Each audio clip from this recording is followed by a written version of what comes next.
O imperialismo norte-americano é uma expressão frequentemente utilizada para descrever um histórico de ações e doutrinas da política externa dos Estados Unidos, que demonstram uma inequívoca intenção de controlar eventos em todo o mundo, de maneira que favoreça seus próprios interesses econômicos, políticos e estratégicos. As raízes dessa prática já são encontradas logo após a consolidação da independência do país, no início do século XIX. Naquela época, o litoral do Mediterrâneo, próximo a Argélia, Tunísia e Líbia, era infestado por piratas financiados pelos governos locais, sendo que ambos dividiam os lucros dos ataques realizados. Para evitar ataques, todas as grandes potências da época pagavam tributos anuais aos 3 territórios africanos, referidos então como Berbéria. Os norte-americanos, que durante algum tempo pagaram tal tributo, resolveram acabar por conta própria com tal esquema, em 2 episódios chamados de Guerra Berberescas, a primeira em 1801 e 1805, e a segunda em 1815. Pouco tempo depois, em 1823, surge a doutrina Monroe, anunciada pelo presidente James Monroe. Essa é geralmente resumida na frase América para os americanos, expressando a ideia de que todos os territórios do continente possuem direito à independência. Na prática, a doutrina Monroe serve para expulsar gradualmente Grã-Bretanha e França, potências ainda com alguma influência nas Américas, colocando em seu lugar os Estados Unidos, que acabam por apadrinhar economia e politicamente todos os países da área. O próximo movimento importante no imperialismo norte-americano é a doutrina do Big Stick, que foi levada pelo presidente Theodore Roosevelt, onde os Estados Unidos passam a agir através de guerras para aumentar a sua influência no planeta. O país naquela época já se tornara uma potência industrial e prova sua superioridade na Guerra Hispano-Americana em 1898, ao tomar Cuba, Porto Rico e Filipinas à Espanha. Além disso, anexa o Havaí e a influência determinante na independência do Panamá, então uma província colombiana. É ali que pouco depois será construído o Canal do Panamá, uma via que liga de modo eficaz os oceanos Atlântico e Pacífico. A zona do canal, que inclui o canal e áreas circundantes, ficará em posse dos Estados Unidos de 1903 a 1999. As 2 guerras mundiais contribuíram para o enfraquecimento das potências europeias e o crescimento dos Estados Unidos, que serão vencedores dos 2 conflitos sem ter seu território ocupado em qualquer ocasião.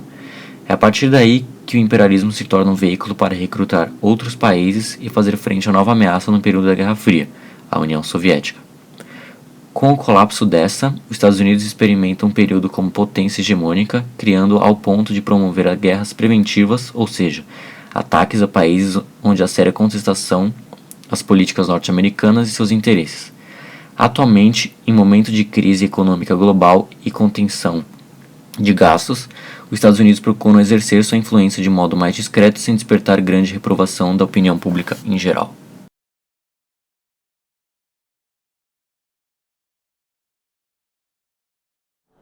O intervencionismo é uma prática que pode remeter às intromissões ideológicas durante a Guerra Fria, ou à forma de conduta tomada pelo governo do Estado em relação à economia. A Guerra Fria se formou com um conflito ideológico dividindo o mundo em polo capitalista e polo comunista, logo após a Segunda Guerra Mundial. O conflito que envolveu países do mundo todo foi o maior do século XX e teve como vencedores os Estados Unidos e a União Soviética. O primeiro adotado de diretriz capitalista e o segundo de diretriz socialista.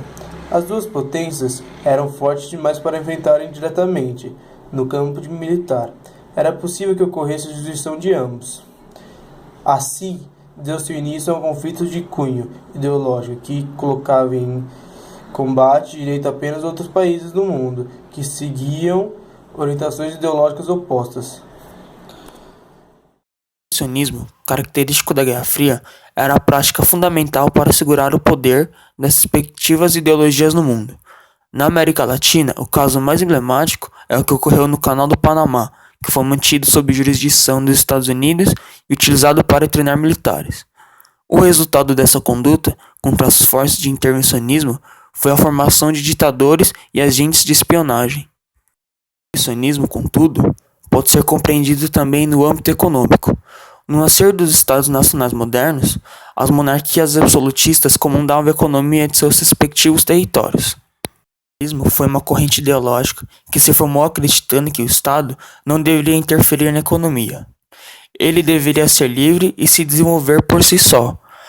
Mas ao passar do tempo demonstrou que não era possível e que era mesmo necessário recorrer ao Estado para regular o campo econômico.